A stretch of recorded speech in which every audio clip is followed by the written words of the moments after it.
What's up, guys? We're back here at the GSL Code A. That was a pretty sick best of 5 we had there. I like the actual twist of Deer coming back and 3-0ing. I mean, that really shows you why this guy is a champion. He is good. So I'm going to be solo casting here today. If you're just now joining us, Artosis is out of town, and there's a bunch of other casting going on in Korea. So it's up to me to save esports. We're going to go now into our second best of 5 here today. We got skyHigh playing against YoDa. I think it should be probably our closer match. Well, I guess going into today, I thought it was going to be the closer match, but then that was actually pretty close with Sari against Deer. Deer, he did a fantastic job. I'm looking forward to seeing if he can possibly become a GSL Code S champion again. We'll see. It's really tough nowadays. YoDa, seeing him here now. This is cool. YoDa is a player who's just... He's always been on the team with the good players, but hasn't quite shined by comparison. Let's see here. He was a training partner here with MVP early on, as well as Nesty. He's sort of like curious, but we don't talk about him quite as much. You can see with this guy's play style, he's solid.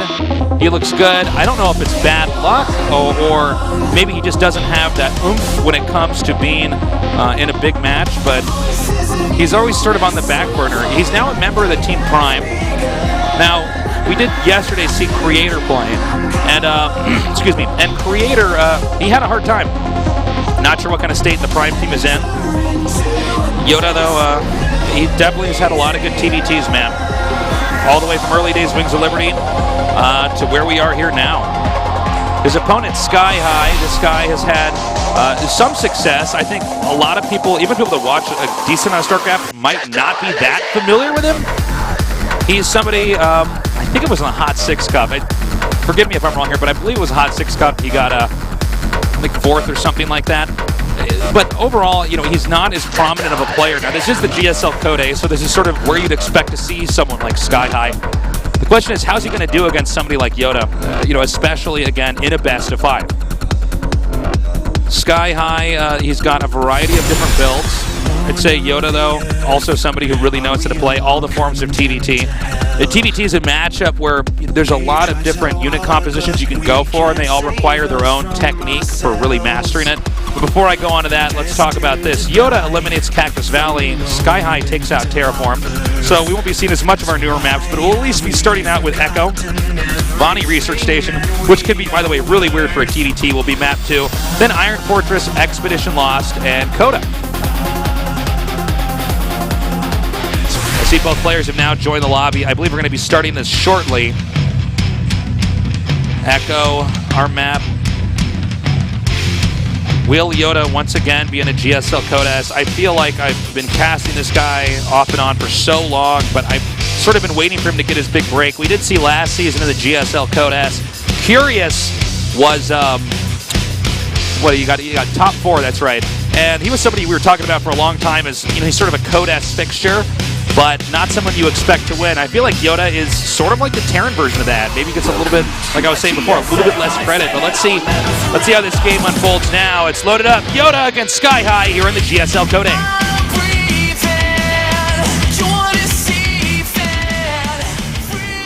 In the upper left, in the red, he is YoDa Prime.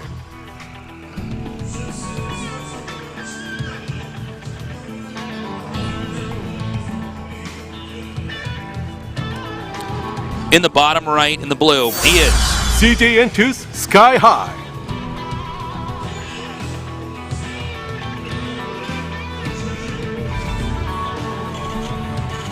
We got support here for skyHigh and Ragnarok in the audience. Also, guys, thank you all for coming down here today. Hope you're enjoying the games.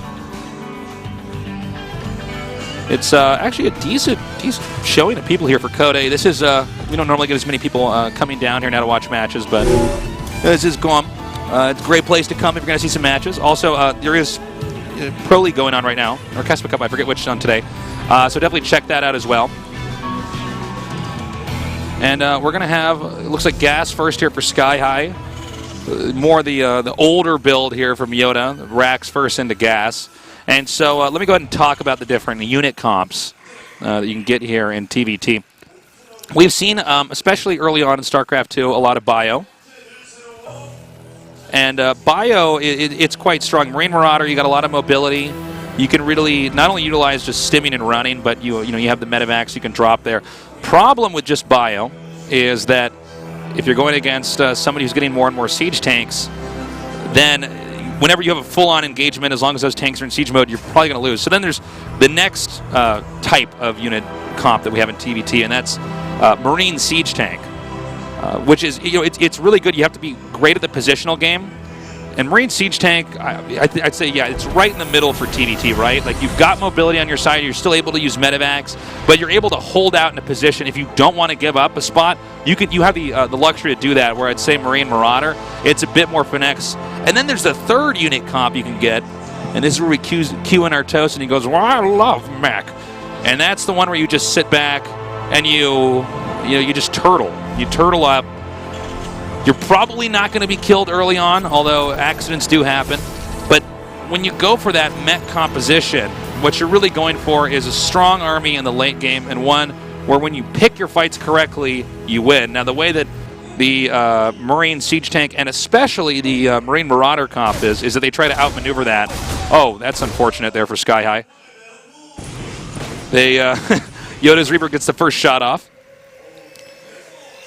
And so what we're really going to be asking ourselves here is how are these, what unit comps are these guys going to go for, and then how are they going to execute that from there. This is a pretty big map.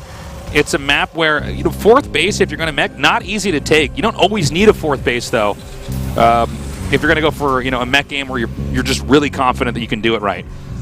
It's also, a hilly, it's got a lot of ups and downs on this map, a lot of ramps, a lot of high ground and low ground. So you really need to make sure that if you're going to go for a positional game, you can secure that. I mean, if we can just take a look here in the mini-map, this rectangle, this diamond that we have here, if you look at it, there's a lot of spots you can put siege tanks, and you can pretty much isolate areas of entry here. Okay, nice micro here with the Reapers. You can see even trying to bait that one Reaper over there.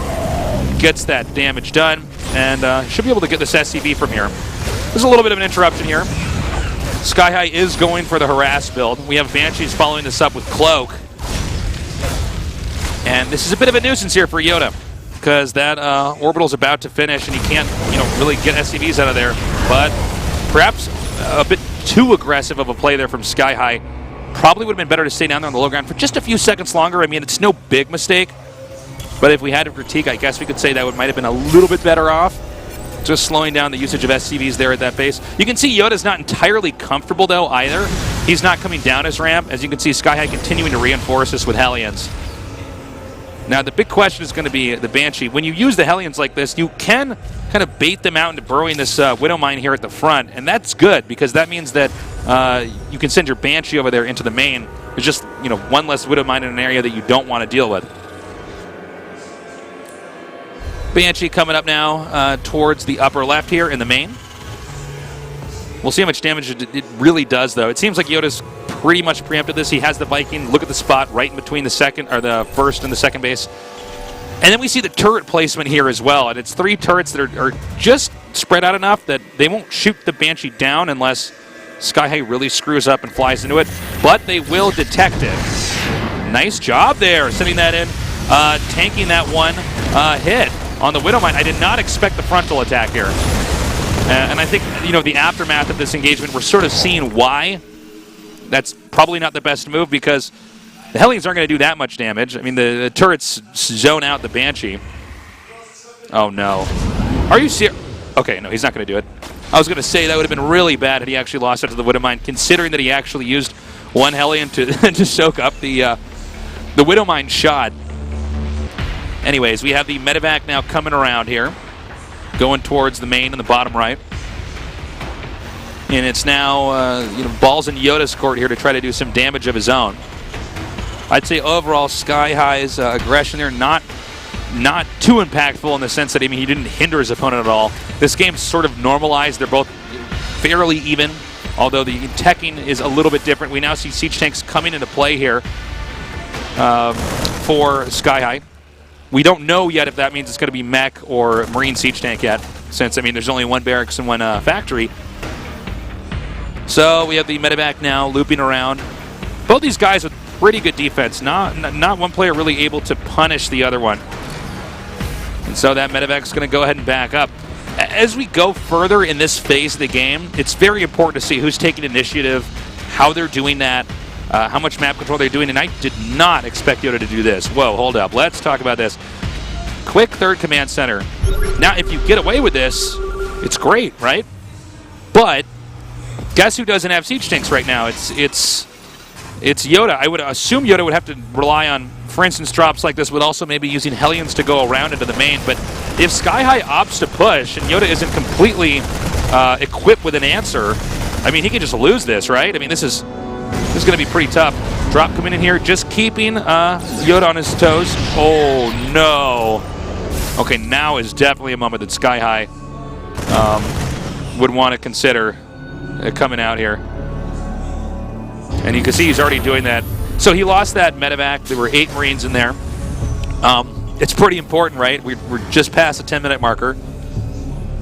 He does have Hellbats.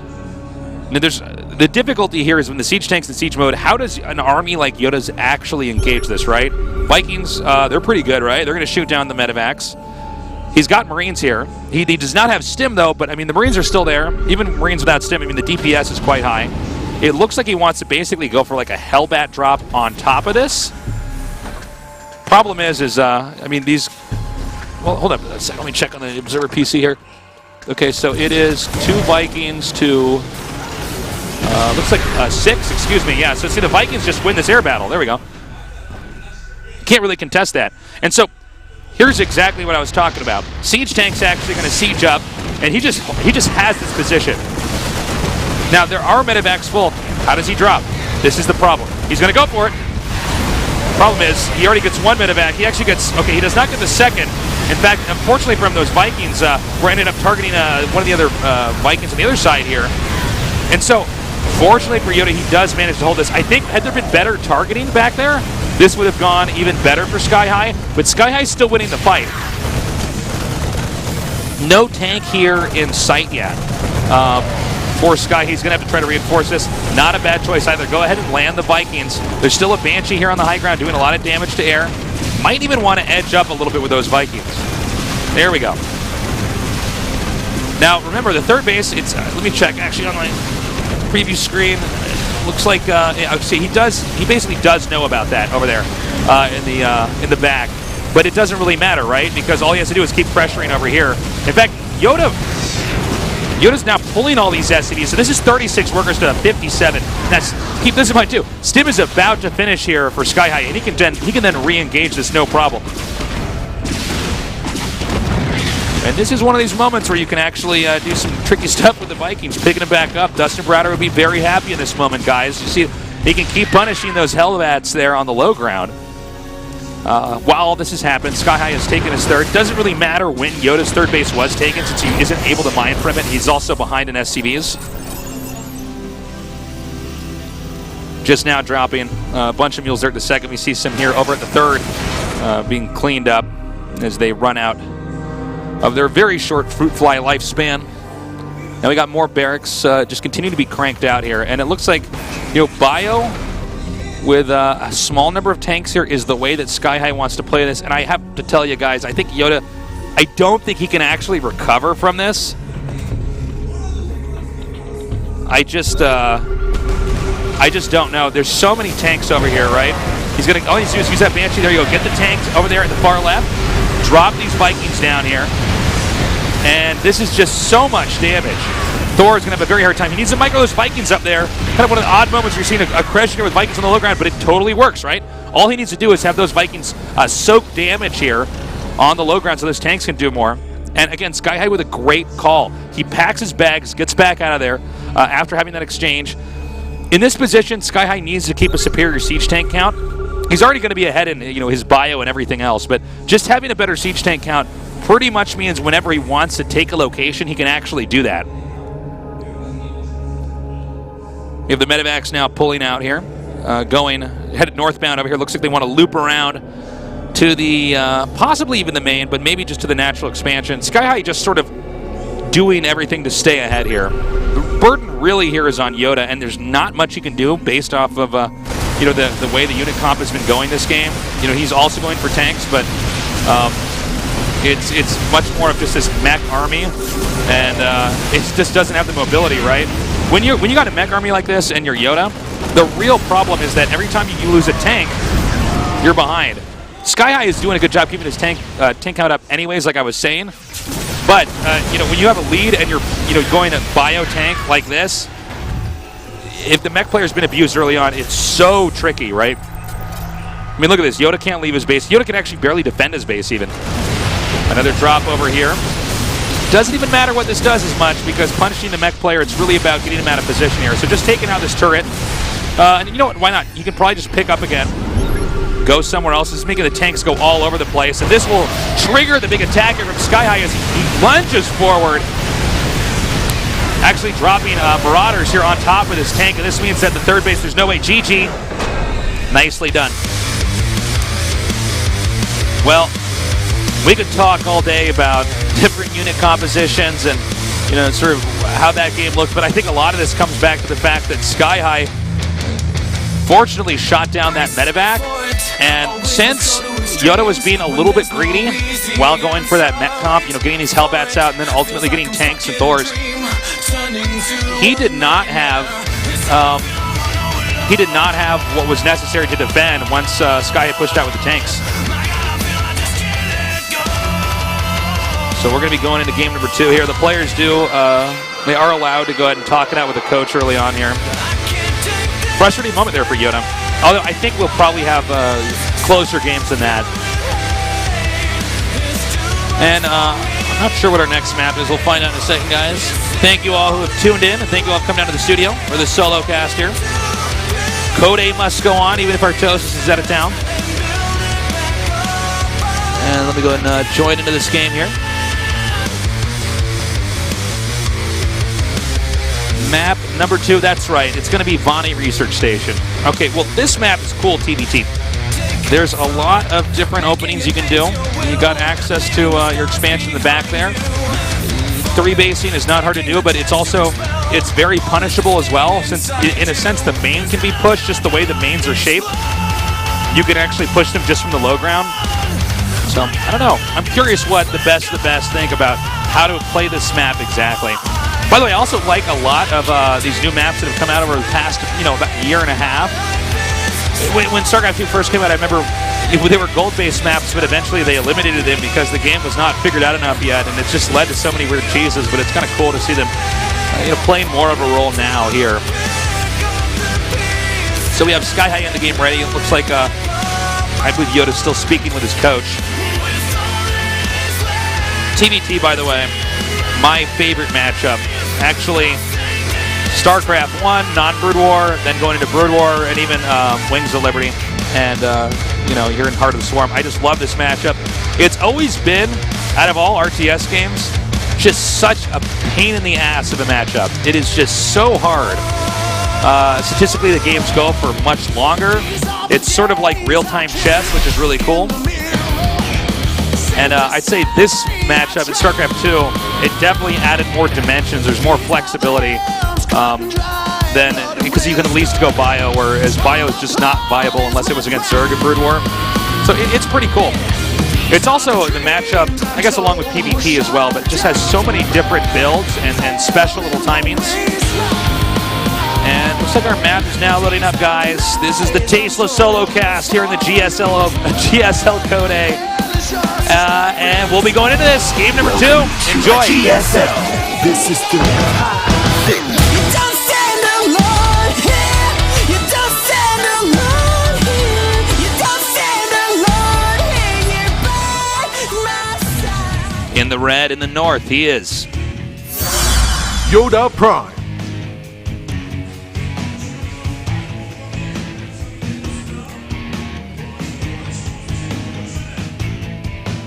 and in the blue in the south. CJ Intus skyHigh.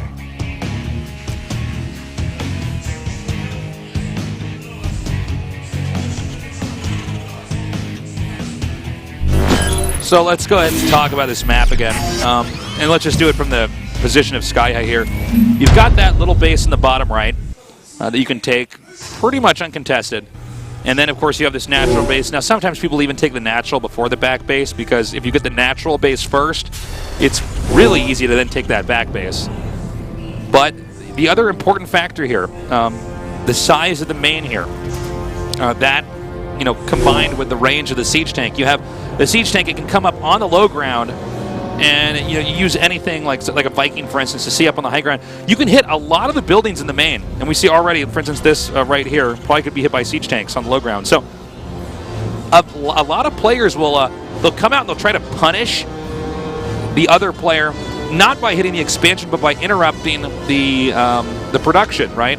And it's really annoying because yes, Terran buildings can fly, but all their add-ons are right there, and you know, especially the reactor, that takes forever to make. So sometimes this strat is even more effective than taking out an expansion, because Terran is that race. I normally talk about this more in TV or ZVT and PvT, but it's just as true in Terran vs. Terran, is that if you get on top of where the units are coming out of, like the barracks or the factory, and you can hold that for like a minute, you're probably going to win the game, because everything that pops out dies.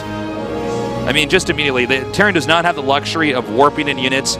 It does not have the, I guess you could say even with Zerg, the luxury of, the hatchery is normally so hard to get to. If they're actually hitting that, then you've, you know, you're in serious trouble, right? And of course, hatchery has a lot of HP, but if you can just get to where the barracks are, and some of you might be saying, well, isn't the distance between, you know, let's say like the ramp or where they can hit that and then the command center, isn't that just pretty close? Well, not in this case. I mean, factory, command center, or barracks right up there. Doing stuff like that can interrupt it. So we've seen that a lot in TvT. It doesn't necessarily mean we're going to see it now. Another obviously popular way to play this map is to just have all, you know, go for drops. Go for very drop-heavy play. Trying to get into the back and try to be the one that's just the initiator with that. If you can get your opponent on the defense, in general in TvT, it can be tricky, because they don't get as much leg room to try to get out. The moment they try to come out, if your, you know, medevacs are in position, you can punish them. You can punish them pretty badly. And so we do see both these guys going for one base. Looks like we're going to have a tech lab added on here. So I assume YoDa's going to go for a Banshee. Meanwhile, down here for skyHigh. Let me check here on the observer PC, guys. Hold up. Okay, so he's actually, yep, he's going for Widow Mines and going for a drop. So sometimes the way this actually times out, they're both hitting each other at the same time. That will, of course, depend on whether or not, you know, skyHigh detects or gets, you know, any kind of confirmation here that Banshees are coming, because if that's the case, it may behoove him to actually stay back and try to, you know, soak up the Banshee attack. And this is actually a pretty aggressive player from YoDa. So YoDa's not just sending the Banshee, he's actually sending the Marines as well. And this is all going to come down to where the armies go, because they might actually just go right by each other. It's going to be the 6-minute base trade, guys. Okay, they actually, yeah, they went right by each other. Now, you can do what's called the elevator, where you just push this up into the main, onto the high ground. Or I guess you could do this over here as well, onto the backyard expansion. Now the, I think the SCV may have just spotted the medevac there. You never know, though, where their eyes were. It's just a small blip. And so he's going to come up here now. Now, the attack is initiating here from skyHigh before. Also note there's the Wallen is up. And it's pretty important, especially in a moment like this, who's actually doing the damage first. The mining has been interrupted. The kills are happening first. There's basically nothing here to defend. You know, the Widow Mine, you know, on the outside right now for YoDa. This is bad. Oh, my God, and the damage out here is almost comical here. The SCVs are coming forward. Such a good job, though, with that defense there. Let's look at the worker count now. It's 25 to 11. I love the defense of just having the depots. I mean, it's so simple, but 24 workers to 11, as long as he can get just basic units out here. Yeah, he deflects it. More than double on one base. Now, he should be cognizant of the Widow Mine there. And it looks like he actually tried to use the Marine to just soak damage there, and he holds this off. Okay, now skyHigh. This is just such a good position to be in. The Marine count is low.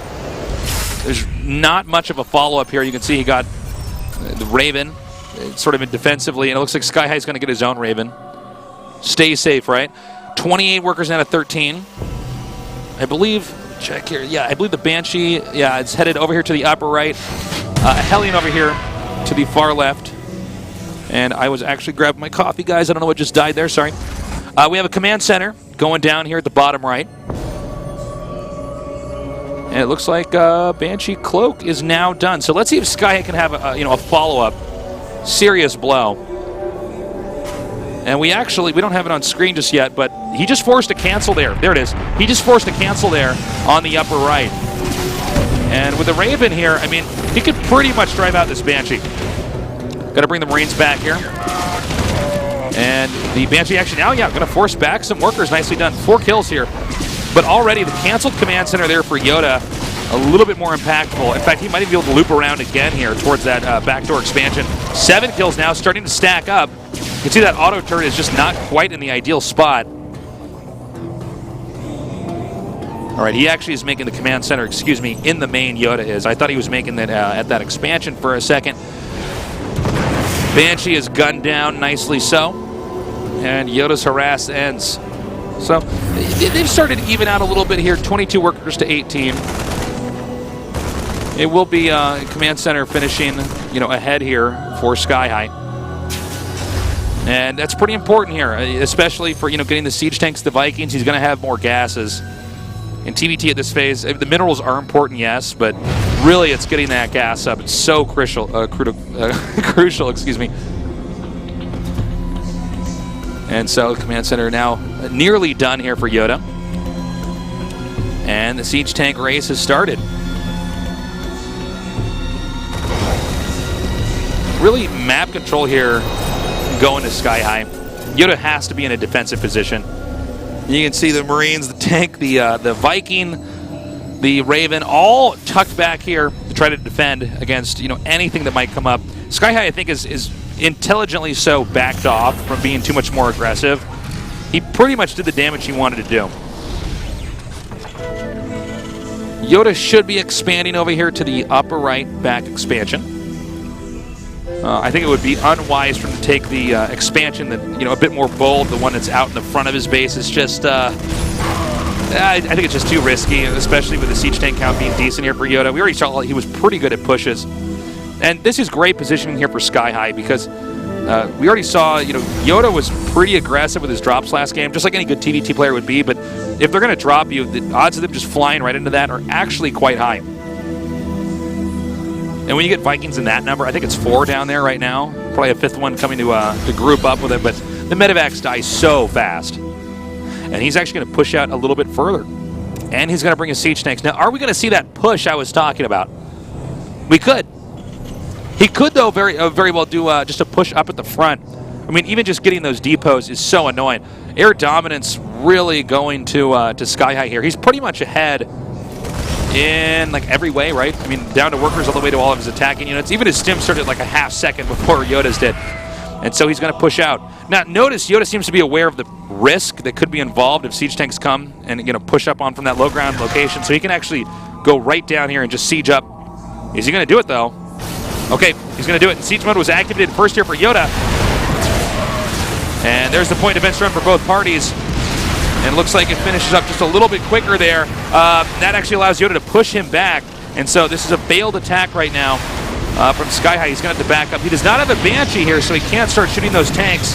And it looks like just barely the Viking fight starts to go in the favor here of skyHigh, who's continuing to drive back these Vikings. You guys ever found it really weird that the Viking actually moves slower than like a Marine? Considering it's got rockets on its back. Stim mode Stim is about halfway done here for both these players. And that was good defense there from YoDa. skyHigh now going to go ahead and regroup back here, take the third. He's always just a step ahead. And so we'll have to see when and if YoDa has that moment to try to initiate on the map here. You can see he's been in a very awkward spot. Looks like he's only just now going to leave his base. And give me 1 second. It looks like for tank count, it's 4-2. So that is one thing YoDa's now leading in. Since the bungled attack from skyHigh, and I believe losing 2 tanks back there. This is going to give YoDa a little bit more room. And, you know, he did a good job. He didn't lose Marines. Let's not forget skyHigh lost a good number of Marines, actually, when that Banshee did come in. Stim mode is going to be finishing, I think, just before a possible engagement does occur here. And so he's going to set up the no man's land right over here. Question is, does YoDa go around? YoDa does have the luxury of the watchtower over there to help spot. Also important to note is whenever you're setting up these contains, or these, you know, basically siege tank defenses, you got to figure out what angle the siege tanks are at, because you always want to flank, you know, siege tanks in siege mode. Like assuming what line they're in, you want to hit them at the point of that line. And this is a map where you definitely can do it. I mean, there's 2 major points of entry here for YoDa coming in through the south, and it's pretty tough for, you know, Terran to defend both of them. That's why a lot of times you see players in TvT, they like to be the initiator. There are some very good TvT players who like to do the defense, but that's tough, man. So we have the medevacs coming out. Sort of ambiguous who has control of the map. It's, you know, both players aren't really engaging it too much. Just a little bit of scouting here with Marines. I'd say in this matchup, especially before battles, this is like, it's so important in this matchup. You have to know where they're going to be before you actually meet, because Terran units die very quickly. And here comes that drop now. He's unloading. He's going to stim up, it looks like. And, I mean, remember, we saw that army. He was in the middle of the map. That's probably what triggered this drop to happen later on. He surveyed it. He saw, all right, well, it doesn't look like he's back here. He's stimming up. He's getting all these SCVs. There's a high chance he could even get the command center. I don't know why YoDa's not sending those SCVs away. So YoDa flips around. Now, we don't have a shot of it yet, but I believe, yep, there they are. Vikings down here. Oh, man. Looks like they're just barely all not hitting. And he immediately sends his SCVs to get right under this. Siege tanks in siege mode, not good when they're surrounded here. However, that nook they got back in, kind of behind these minerals, that was nicely done. So he's hitting this command center now. The question is, does he full-on engage here? Looks like the back expansion, the attacker was driven out, skyHigh pulled out. YoDa is still doing a good amount of damage here, and if these Marines just stay back and don't overextend, I mean, he can hold this for, I'd say, quite a while now. Oh, but he did get all the medevacs, didn't he? Oh, that's also a problem, isn't it? Stimming coming up here at the upper right. More SCVs going down. It's actually, by the way, 23 SCVs right now for YoDa to 38. And the command center goes down. Beautiful. Well, here's what's funny about this. Because this army's stuck down here, the 4 siege tanks and the Marines, as long as skyHigh isn't sloppy when he engages this, I mean, that's going to be 4 siege tanks down. We know TvT is so important to keep the tank count superior. Looks like he might be waiting just here for the shields to get done before he tries to engage that. And that means it's going to be 2 base versus what should be 3 base. But YoDa's follow-up is pretty sick, too. He is probably going to try to drop. He could do it the main. I think he might want to do it actually just at the 3rd base. Now he has confirmation where the majority of skyHigh's army is. It's all the way back here. Question is, can YoDa's army actually, you know, kind of jettison over to this location we see now? Well, now that I'm seeing all those siege tanks, I'm saying actually you should not attack there. Excuse me, but maybe he can still go into the main. And it looks like that's where he's going to go here, right on top of the barracks. Notice he doesn't overextend here. He's being very cautious. It's 135 supply to 94, and Q concave versus convex, nicely done. But I guess that doesn't matter when you have that many medevacs there. Stimming forward, he gets that siege tank. Well, here's some damage, man. This is pretty good. He's going to get these barracks. We've talked about this before. Slow down the production. Siege tank's edging forward now. I think YoDa's doing a good job with his attack, but it probably won't be enough in the long run. I mean, even though he got those buildings, it's sort of like he won the battle, but I think he's probably still going to lose the war. And those siege tanks who survived that, yep. Not surprised YoDa tapped out. You know, yes, theoretically the game could have gone on, but I mean, that's sort of like you lost your queen, you lost your rooks. I mean, do we really need to watch to get the checkmate? So, I mean, let's not count YoDa out, because we already saw skyHigh do a marvelous job. Not skyHigh, rather. Dream, excuse me. We saw Dream do a fantastic job bouncing back. YoDa, I mean, we could see the same thing. YoDa definitely a guy who keeps a bit of a poker face here, you know. doesn't wear his heart on his sleeve. It's going to be tough, though, man. Coming back, 3 wins. We haven't seen any real cheesy stuff here. Those attacks they were doing early on, that's like totally fine to do. It's pretty much standard. Ever since the Banshee was put into StarCraft II, the whole matchup, and also even more so too with the Widowmine came into play, the matchup is heavily revolved around not necessarily trying to kill them with that, but what can you do with those tools when you're given that early on? I mean, a Banshee, besides the fact that it just wrecks SCVs, I mean, it's such a good positional unit. It forces the other player to be defensive. You can go cloak. You can fake going cloak and force him to get the detection when they didn't even need it. And the Widowmine as well. So it's a pretty rugged matchup, but people have gotten so good at surviving that. You really do get to see these fantastic late games where it is a big struggle for, control of the map, control of, having proper circulation to get your army out there, getting footholds, and trying to shut down other additional expansions. One of the reasons why TvT is so cool, guys, is that most matchups in RTS games, and I'm not talking about StarCraft here specifically, most matchups in RTS games turned out to be kind of crappy or kind of one-dimensional. And this matchup has never been the case. This matchup's really been pretty exciting. I'm trying to think of the worst matchup in RTS games. I don't know, man. It's probably one of the matchups in Red Alert. It's actually interesting, guys. They don't make as many RTS games as they used to. It used to be a pretty popular genre. Like right when Blizzard released it, everybody was making an RTS game. Welcome everybody to the studio. It's great to have you guys down here. I'm worried, guys. I'm worried here for YoDa. I thought he was going to be playing a little bit better today. Thank you for coming down, guys. We got a good number of people down here. For those of you guys watching at home, this it costs $100 to get down there. You give it to me after the show, and you're welcome here anytime.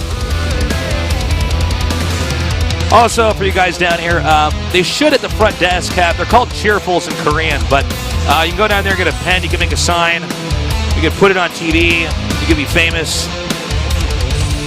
You can have your 15 seconds of esports fame here, showing some support for the players. Well, let's see what YoDa does to come back from this. I mean, TvT, it's a tricky matchup. The map's going to be on Iron Fortress. This usually lends itself to some long TvTs. It is a map you can definitely mech on. And we just now have the players going into the booth. We usually give them about 2 minutes, 2.5 minutes of time to talk to the coaches if they need. It's interesting, I was talking to Moonglade about this actually after we casted yesterday, but he's actually one of the players who's casted, but who's also played in a GSL. And he was saying, man, it moves so quickly when you're in the booth. I mean, for us, we're just sitting here, like I'm chatting, you guys are watching, but when you're actually there, it's like, bam, going to the next game, we got to do this. I'm not sure why they're putting me on camera. I don't know if we are going to go to a commercial or if there's been a technical delay. And I don't know if they're going to tell me. All right, we don't need to be told. It's okay. They're going to go into game number 3. Occasionally, players will request, what we do give is 1 5-minute break because people got to pee sometimes, guys. I'll just get right to the point. But looks like that was not used here. We're going to go now into our 3rd game. It's going to be on Iron Fortress. It's loading up. And let's see if YoDa's got what Deer had in our previous best of 5. And see if he can come back. I'm Tasteless. Artosis on vacation with his wife's family as we solo cast this GSL Code A.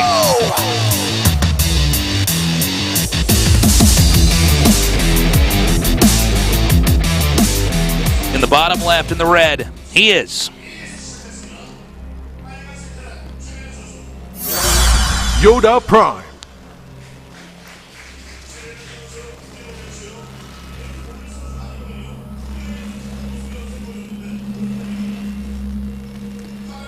And in the upper right, in the blue, CJ and Tooth, skyHigh.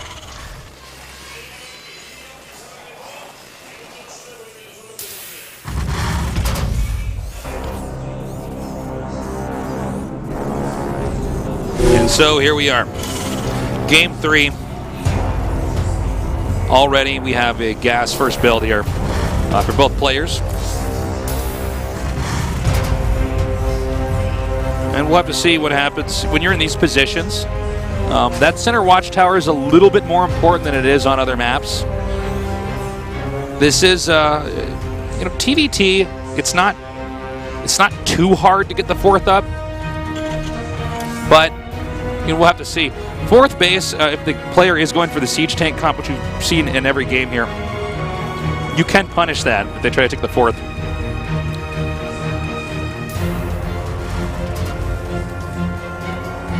And from here, there's pretty much 2 options if they go gas first. They can get a starport, or they can go ahead. And the starport obviously has various options as well, if it's going Banshee, or they can go for Widow Mines with a drop. And Barracks is getting close to finishing up here.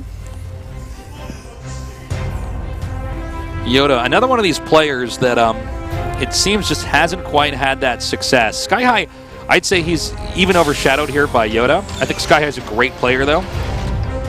It's kind of tough for the pro gamers now here in Korea, guys, with all the players coming back, or the majority of them, I'd say like 99%, 95% of them coming back here. And GSL Code S only happening 3 times a year. There's a lot of pressure on these guys. I mean, when I first started out here in Korea doing StarCraft II, I was actually at it for 3 years before I did StarCraft II, but when StarCraft II started, right, when GOM started the GSL, we had so many seasons in a year. I think we had something like 9. I'm not even joking.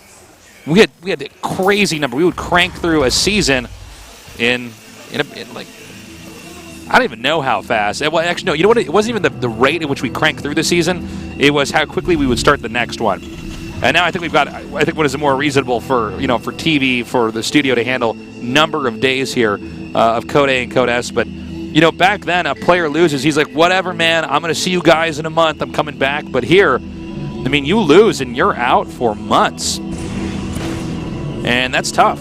And we've had a lot of the players down here talk about the pressure they feel. GSL, since it's the oldest StarCraft II, it's the most prestigious, and it is just, it's an unforgiving environment.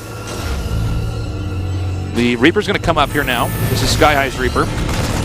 Not getting much information, but I do appreciate how careful skyHigh is being with that Reaper. You don't just want to run him in and lose him, or you really lose a lot of map control and scouting ability.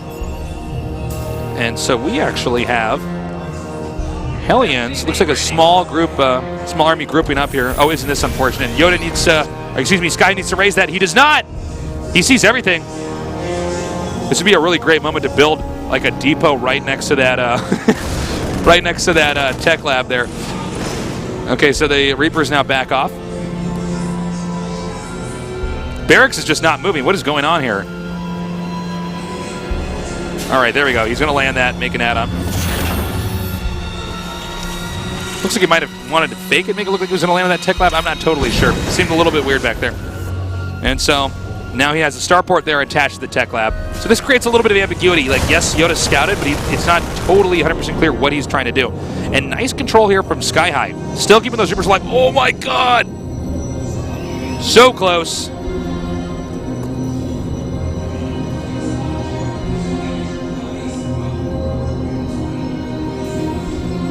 Not a good idea if skyHigh tries to move in. It's not clear if he even knows about that Widow Mine. Wow. Okay, perhaps he does. He's gone all the way around here. Now he's going to get a full scout. Sees there's no... well, he sees basically everything, right? He's going to actually see this command center over here. You could predict that command center is going to be there, but just knowing the exact timing of everything. And he's going to get out. Nicely done. You don't normally see that in this phase of the game. A one-base Terran where the Reaper goes all the way through and scouts literally everything and then gets back out. Anyways, with the 2 command centers finishing up here, 1 on the low ground, 1 soon to be on the low ground, we're going to start to go into the mid-game.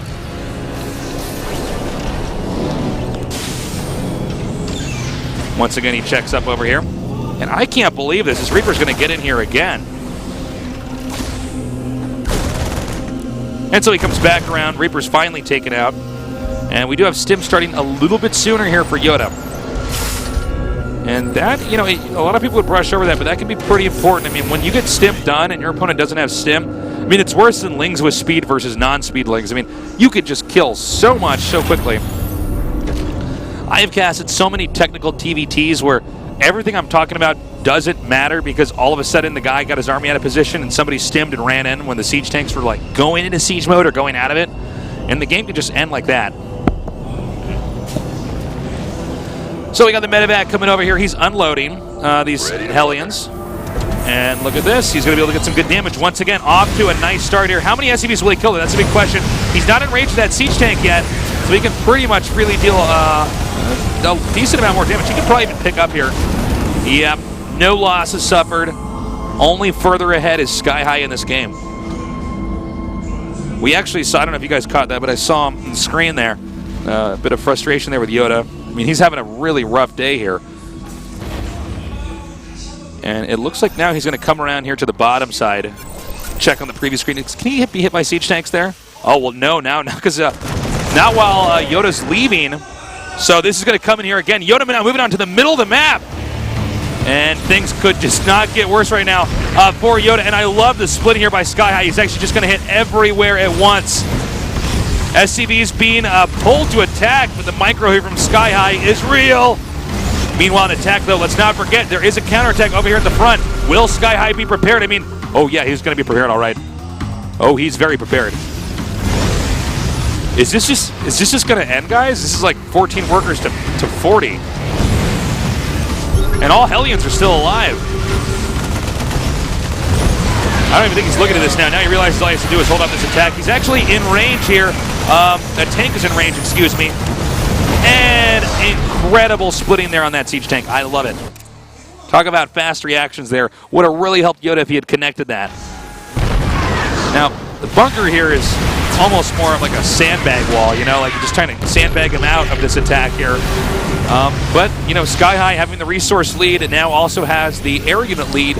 More Vikings, which means now the Vikings for YoDa can't actually go in the air. If they can't go in the air, he can't stay on the high ground unless he uses scans. And if he uses scans, guys, he's not getting mules and he's already behind on SCVs. So this is pretty ugly. We have like an attack that I guess YoDa sort of has to try to do, right? Because all skyHigh has to do is hit buttons and make units from here on out. And not do like anything, you know, insane, like right-click his army and not have them attack and let them go through this whole army here.